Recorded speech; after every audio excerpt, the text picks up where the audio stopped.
Good morning and welcome to the regular Board of County Commissioners meeting. Today is Tuesday, March 11th. We do begin each of our meetings with an invocation, and this morning we have Raymond Pettit from Outside the Gates Worship. We invite you to stand and join us. Good morning, ladies and gentlemen. Father, during this time of Lent, as we prepare for the coming of the Lord through the Easter program, may we be reminded that you are still with us. Father, you have sacrificed so much for us, but we thank you for the opportunity to come into your presence. We praise you because as we come here today, God, you've given wisdom to each of these commissioners so that they could do what's called for the county upon which we serve. We just pray, God, that you would just give them the ability to understand who you are and what you're doing through each one of these measures. We pray also, Father, that you would watch over our Colorado legislators as they are in service. Father, that they would make right decisions in accordance with your will. Father, we thank you for each and every one of El Paso County citizens. I pray that you just give them the ability to reason among themselves who you are. Father, we love you. We praise you. We ask that you'll be with us this day. In Jesus' name, amen. Thank you. And Commissioner Wysong, if you would lead us in the pledge. Of the United States Republic.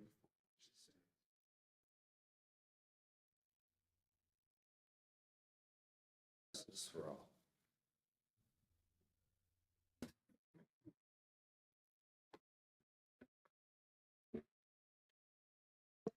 Item 3.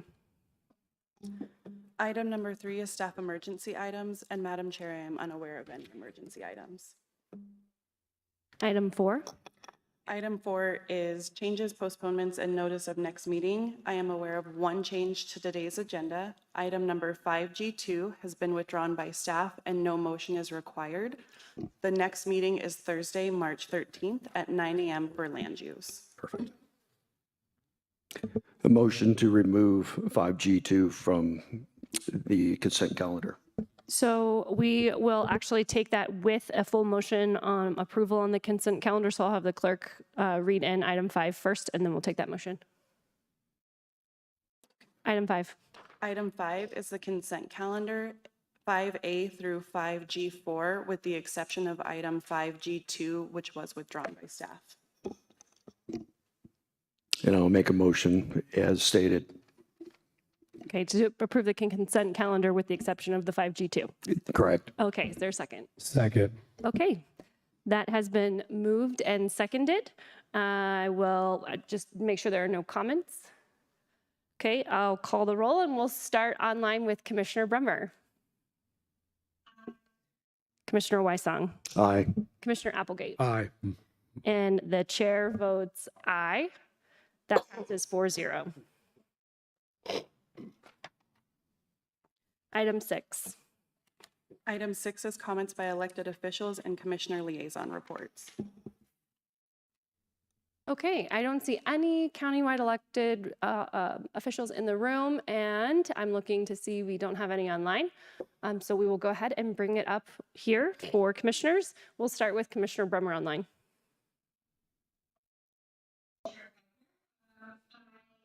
Few events this week on county business. I can't see the room. Assuming from the Colorado Springs Visitors Bureau.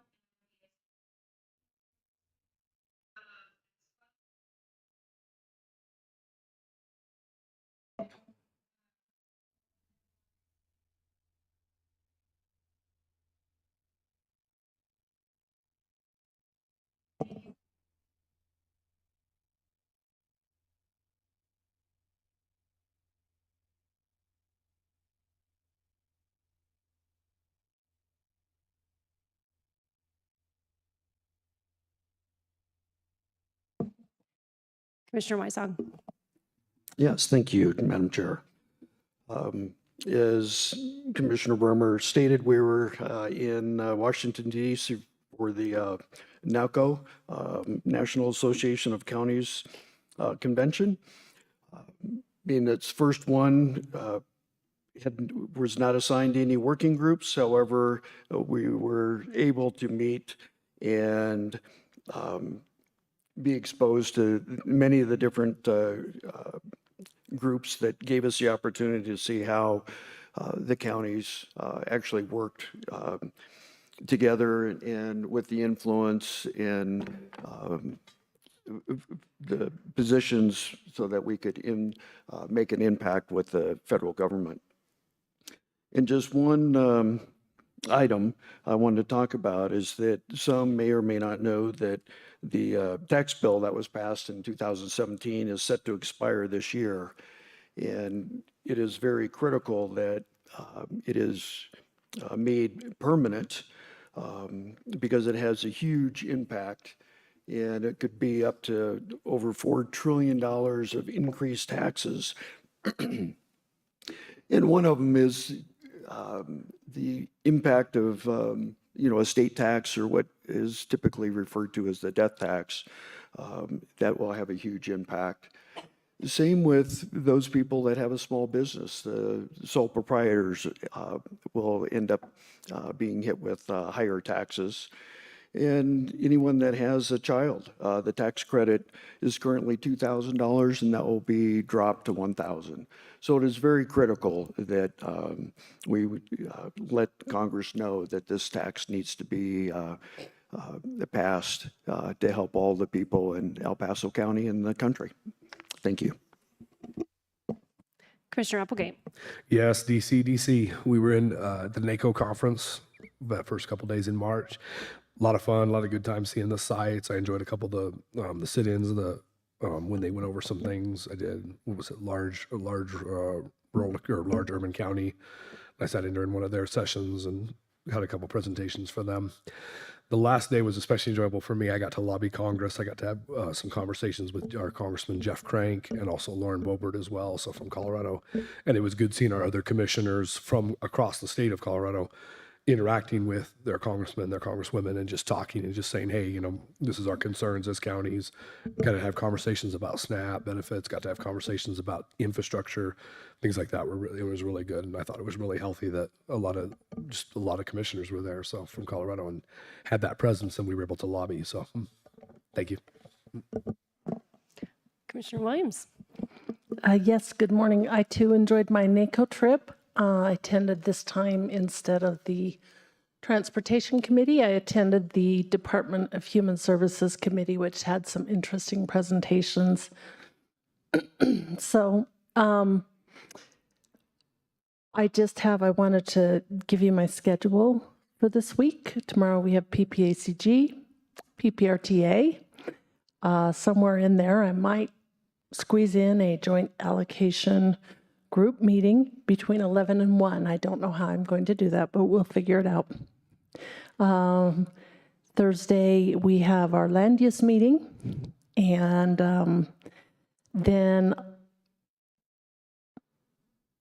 on Friday, I have my child welfare allocation committee.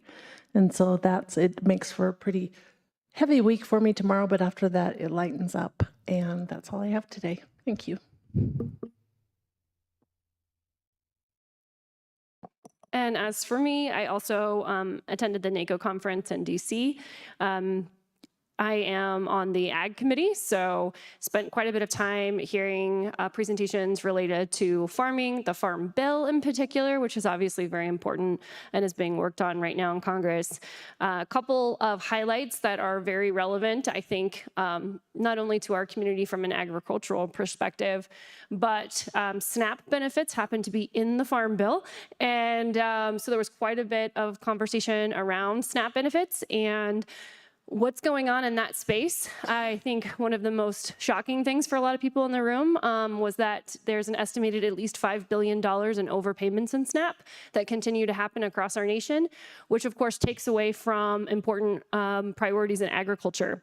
And so as that portion of the Farm Bill continues to grow, it becomes very concerning to our farmers who are concerned about crop insurance and the things that are necessary for our farmers to continue to operate. So lots of concern and talk about that. And certainly we are hopeful that DOGE is going to be looking out for the fraud that is in that system as well as many other systems. And we're going to get that waste under control, the fraud, the waste, the abuse under control so that we can continue to fund the most important parts of what government is responsible for. I too spent time with staffs of a couple of our Colorado folks, Congresswoman Boebert, as well as Congressman Crank's office, talked about some very specific projects that we have working on infrastructure here at the county. And it was very interesting. This happened to be the same day that there was a lot of discussion happening where both Ms. Boebert and Mr. Crank were questioning sanctuary city mayors, including the Denver mayor. So there's a lot of talk about sanctuary cities, what the impacts are of the huge amounts of tax dollars that are being wasted on these kind of policies, particularly in Colorado, the negative impacts that is having on both Denver and the rest of our state. We know that the state has spent a lot of those taxpayer dollars, is now dealing with a deficit. So those conversations continue to happen, and I think they're really looking for ways to hold those folks accountable, and blue states like ours, where they don't seem to want to consider putting Coloradans before illegal immigrants. So lots of good conversations there and ways that they are trying to help folks like us who are trying to we're not a sanctuary county, we don't want to spend tax dollars on those things, and dealing with the impacts from those surrounding us and in our state that continue to push those items. So one of those items, and I mentioned it before we left, is the fact that the Small Business Administration made an announcement that they are looking to move out of Denver because of the sanctuary policies there. I know Congressman Crank wrote a letter and said, please come on down to El Paso County, where we are not in that position. So I reiterated that we want to be supportive in that effort as well, and we would love to see those folks decide to come and locate in El Paso County. So great trip overall, lots of great conversations. I feel like things are moving in a positive direction, so we're really grateful for our federal partners. And I want to do a huge shout out to our government affairs team, Ryan Parcell and Brandon Wilson, for all the work that they did on coordinating that trip and those meetings that we had, including one maybe a little less exciting, but with the Army Corps of Engineers on some infrastructure projects. So great opportunity overall. I'm really grateful for the work that was put in there. I also have PPRTA this week, right back at CCI, working on legislative policy at the state level, both Thursday and Friday, and Monday of next week, citizen outreach group, where we are going to continue to talk about our next Citizens College. So start thinking about that if you want to get involved and learn more about how county government operates. And with that, we are on to item 7. Item number 7 is community service organization reports. Item 7A, Visit Colorado Springs update. Doug Price, President, CEO, Visit Colorado Springs. Good morning, Commissioners. Nice to see everybody. I've had the pleasure recently in the last couple of weeks to spend time with Commissioner Applegate and Commissioner Wysong out at some events, and welcome. It's nice to have you here on the dais. Congratulations. 2 things that are being handed. One is being handed to you, and that is our brand new 2024 annual business report, which Commissioner Bremer, thank you for coming to our lunch on Friday. We'll go into some more detail on this, but this is hot off the presses, and I wanted to make sure that each of you had a copy of that today. And this morning, I dropped off a box of 50 of the official vacation planners in your office, and so we'll make sure that each of you has a copy of this. But I wanted to couldn't come without giving out the vacation planner and the new business guide. I want to begin with a couple of words of thanks. One, El Paso County has given 2 $25,000 grants to Visit Colorado Springs. One of them we used to make a video called with Wheel the World, which is on accessibility. And we're working very close with your Parks Department and Teresa, and making sure that the visitors who can come, who are able-bodied, have a experience with those similar, if you will, for those that are disabled. And so that grant was very helpful in helping us put that together. And then you've also given us a grant to increase our international marketing to visitors that we work with on the Colorado Tourism Office, who have representatives around the world. So without that, I don't believe we could have done either one of those projects effectively. So I want to say thank you for that. I also want to say thank you for having Crystal Latier on our board. Crystal is currently serving as the co-chair of our Destination Master Plan review. And so, Crystal, thank you for your commitment and how you're helping with that in our board of directors. So let me, if I will, I'll go ahead and jump in here and make sure I'm doing this right. Let's see.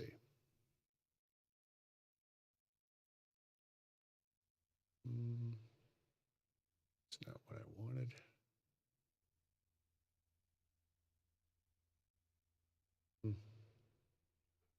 Sorry. Okay.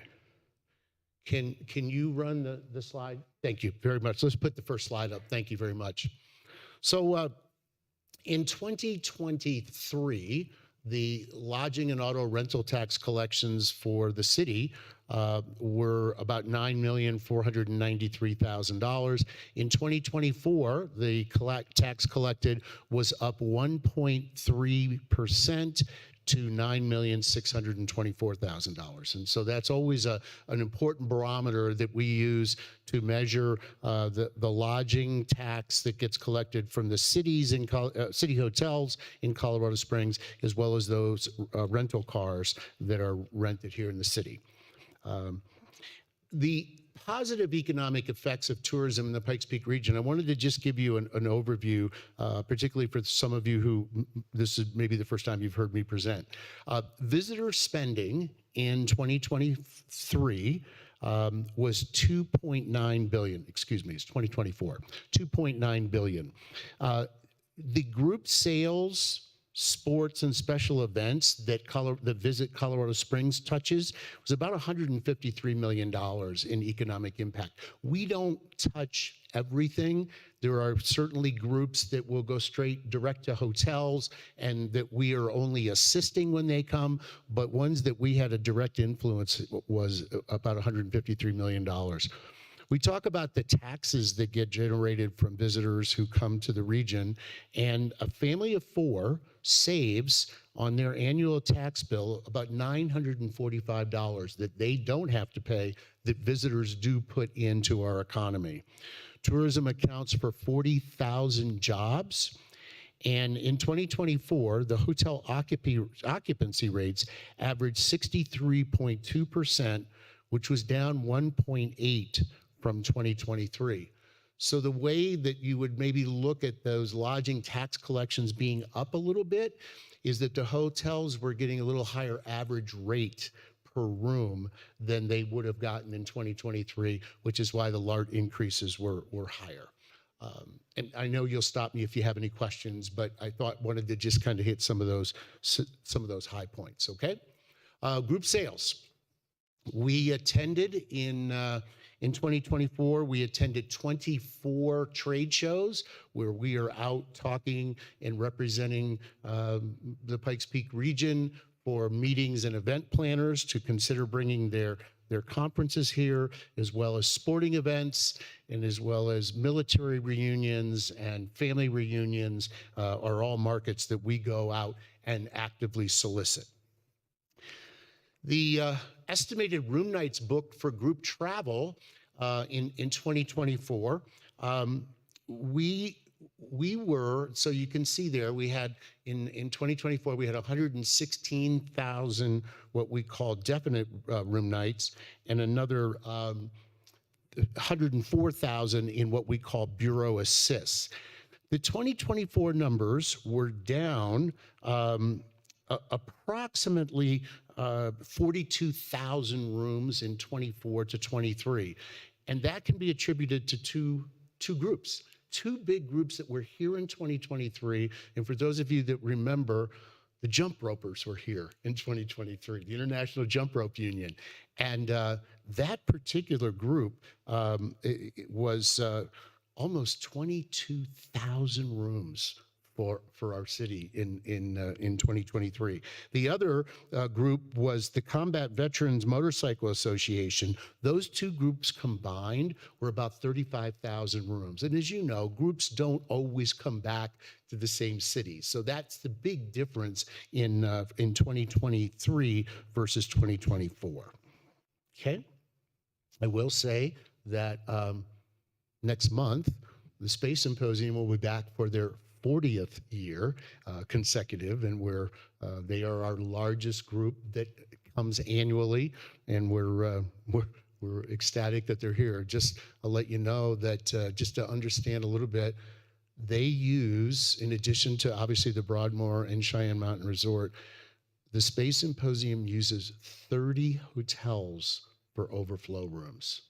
So the transportation and shuttles that have to be put in place to get all those people to the conference, it's a pretty extensive undertaking. What you have in front of you is the economic impact, which I talked a little bit about before with conventions and sports and domestic tours. That's $153 million. And so that's kind of the group sales side of what we do, because at Visit COS, we do group sales, and then we do marketing and communications for our website and our social media channels. So what you'll see here is that in 2024, our social media, our website, if you will, the user sessions were up 3.7% over 2023. And that is, that's very encouraging, as you all probably know yourselves firsthand. The travel has been impacted so much by the internet and websites. It's how most of us travel. I mean, the days of, sadly, travel agents that used to be primary for planning group travel are certainly not as prevalent today as they once were with websites. So what you have in front of you is the comparisons of user sessions and engaged sessions and organic visits from 2023 to 2024. Social media, we also had a good year in 2024. And one of the reasons we believe is we had a little bit more advertising to spend. But YouTube is our #1 source of social media activity, with about 120,000 users, followed by Facebook, and then followed by Instagram. And there you can see that in 2024, we had an additional $239,000 to spend in our total advertising, and that did result in more visits to our website and our social media channels, which is where we tend to push things. And finally, the official vacation planner, which you'll have hopefully on your desk when you get back, we continue to print about 400,000 copies of the vacation planner. And I guess what I would say is that we know that people still like to touch paper. People who will come into our visitor center will often ask, do you have a map? And though they have GPS on their phones and things like that, people still like to look at pictures and they like to see different things. But we really are questioning, as we go forward to 2026's guide, the planning starts immediately, is what's the future of the vacation planning guide? And do we truly need to print 400,000? Do we consider printing one guide maybe for 2 years? The cost of paper and all those things, it just has an impact. And so I want you to just be assured that we're not just going ahead full steam and doing what we have always done without talking to our partners and our board about what makes sense to do with that vacation planner. Next, I want to pivot and I've not presented this to you before in the past, but I wanted you to see this. In June of last year, we did a resident sentiment survey where we reached out to a sample size of 400 people who were all considered likely voters. And what I want to walk through here in a couple of slides is just show you what we learned from them in that survey. 44% of the voters consider tourism policies important to their vote. The economic impact of tourism, 79% of respondents believe that increased tourism enhances economic opportunities, citing improved city revenue and business growth. The quality of life, 33% said that tourism enhances the quality of life, while 40% said that it diminishes their quality of life. And the two most cited reasons for the diminished quality of life is traffic and crowding, particularly on our trails and open spaces. The 80% agree that the industry should educate visitors on how to be more responsible and respectful travelers. For us, that's sustainability, and that's leave no trace. And those are some of the things that the principles that we try to get into the hands of visitors before they're here and while they're here. 40% agree that Visit Colorado Springs should do more to attract visitors. 20% disagree with that, and 40% had no opinion. And 88% of those respondents are aware of efforts to promote Colorado Springs as Olympic City, USA.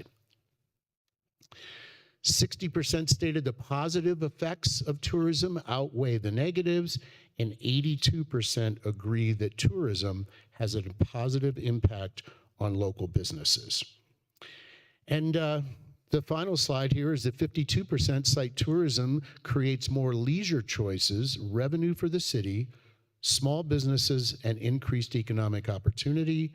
And 45% said they have access to more quality restaurants, events, and other recreational opportunities because of tourism. For those of you who've seen me up here before, I've often said that's what's good for our residents is also good for our visitors. And the respondents to the sentiment survey seem to bear that out.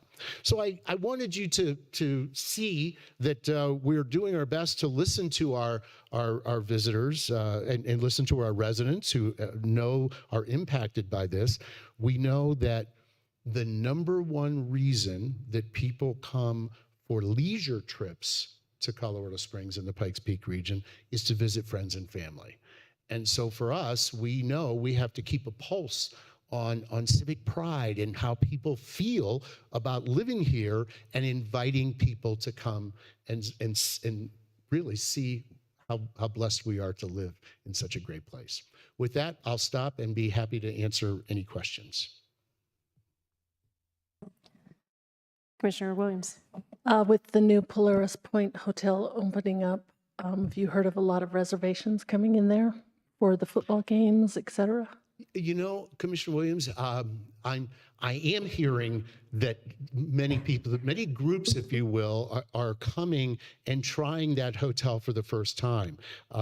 We are holding, as Commissioner Bremer mentioned, this Thursday, we're holding our annual business luncheon up there, and we're trying to expose that hotel to visitors and groups.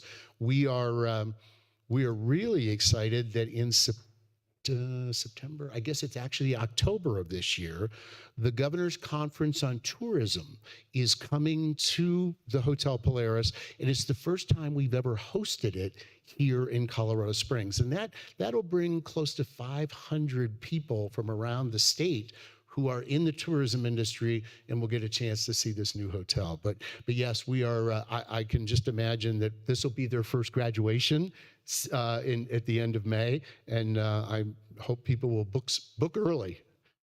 Yep. Do you have any breakdown of information about the age demographics of those who are visiting? The age Age of those who are visiting. who are visiting. You know, I don't have it with me, but I certainly can look at our Longwoods research, and I'd be happy to give. I know I've seen it. I just don't. You know what? I might.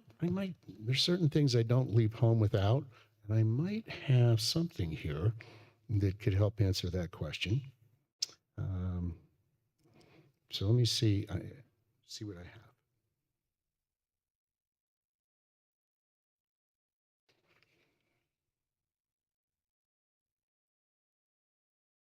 Got how much they spend.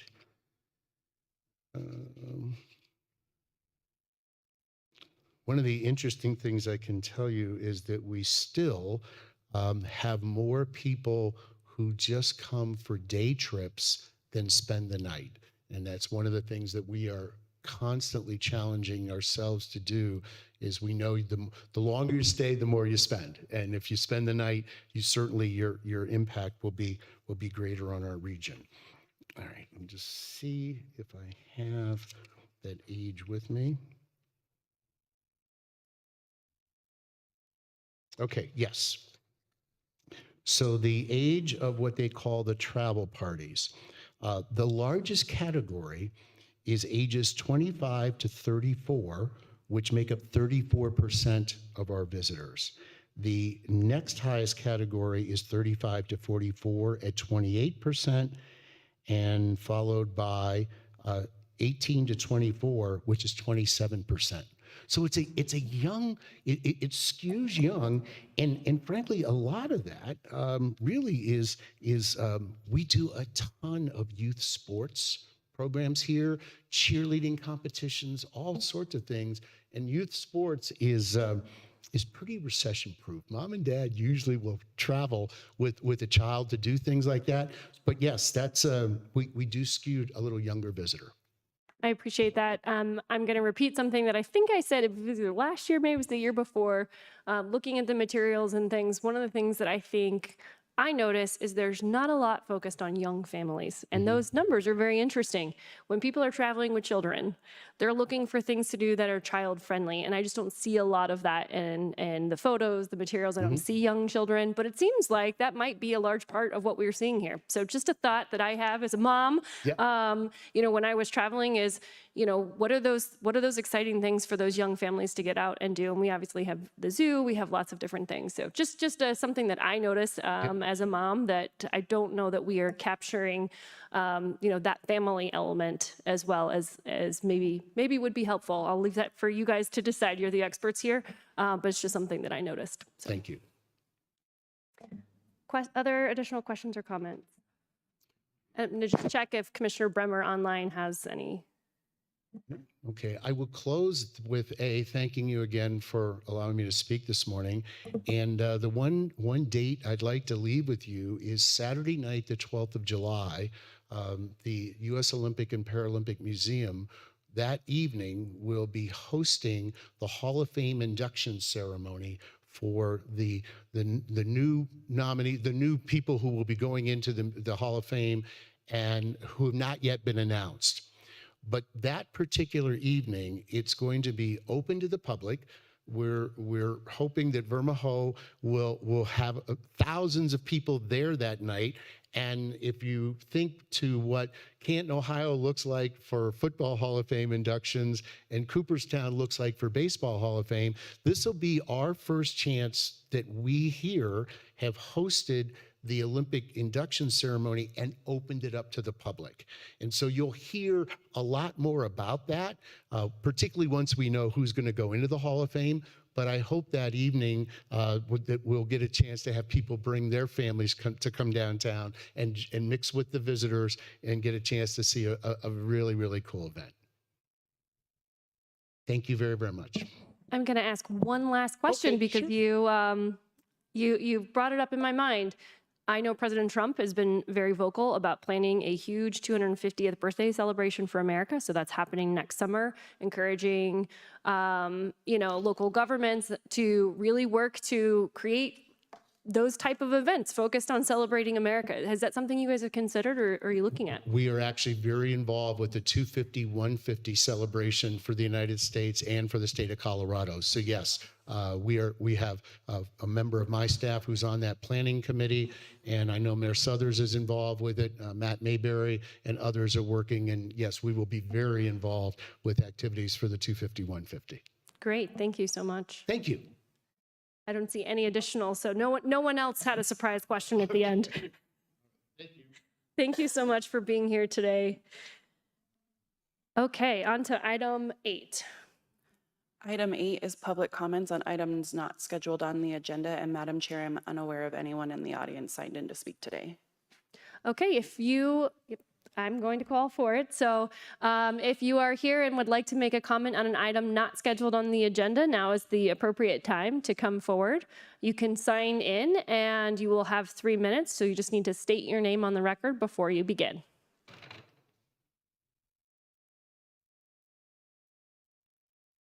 Veronica Baker. We have been waiting patiently to hear from our county commissioners regarding where they are at in the process of selecting a candidate for an appointment to the PPLD Board of Trustees. Dora Gonzalez's term technically ended on December 31st, 2024. Since the start of 2025, we have heard that changes are coming, that for years the appointment process has not been meeting the Colorado Sunshine Law standards, causing us to question the whole selection and appointment process. Constituents would like to see how you are contributing to this updated approach, which is now committed to transparency and upholding the Colorado open meeting laws. When you don't respond to our many emails and questions, how are we to believe that you are involved with this positive shift toward clarity, that you care, embrace, and believe in it? The lack of response we have received seems like you are intent on obstructing transparency. Furthermore, we have inquired as to what type of evaluation goes into selecting candidates for the role of trustee. As you well know, the board makes critical decisions about our resources and manages a $40+ million budget. We need to trust and believe that these individuals are up to the task, that they have appropriate backgrounds, quality skills, and an objective viewpoint to represent the many needs and considerations for our library district. When you don't use guiding criteria such as a rubric, we wonder how you determined these candidates as qualified for the job. To contrast, City Council has been open about their progress in selecting a trustee. Nancy Hingham announced at the last City Council meeting that they held their first rounds of interviews mid-February and held the second round last week. However, to reiterate, we have not heard anything from you. The silence speaks volumes. This scandalous lack of care and interest, we can only assume it is that, by our elected county commissioners, is symptomatic of a lack of care from those we believed would listen to us. Not just for the people asking, but for the whole of those who love and depend on their library services. We are eagerly looking forward to the forthcoming deliberation session in which all members of the public are welcome to attend and observe. Indeed, we have been spreading the word to our community, to Cheyenne Mountain, and to Ruth Hawley, and beyond. Many of us are invested in the selection appointment, and we tentatively and hopefully look forward to lifting the shroud of secrecy. Is there anyone else who'd like to speak during public comment? Do we have anyone online? Okay, thank you. Item 9. Item number 9 is the called up consent calendar, and there are no items called up. Item 10. Item 10 is department and committee reports, non-action items, and there are no items. Item 11. Item 11 is an addendum, and there are no items. Item 12. And item 12 is executive session, and there is no request for an executive session at this time. Okay, with that, we have come to the end of this agenda and we are adjourned.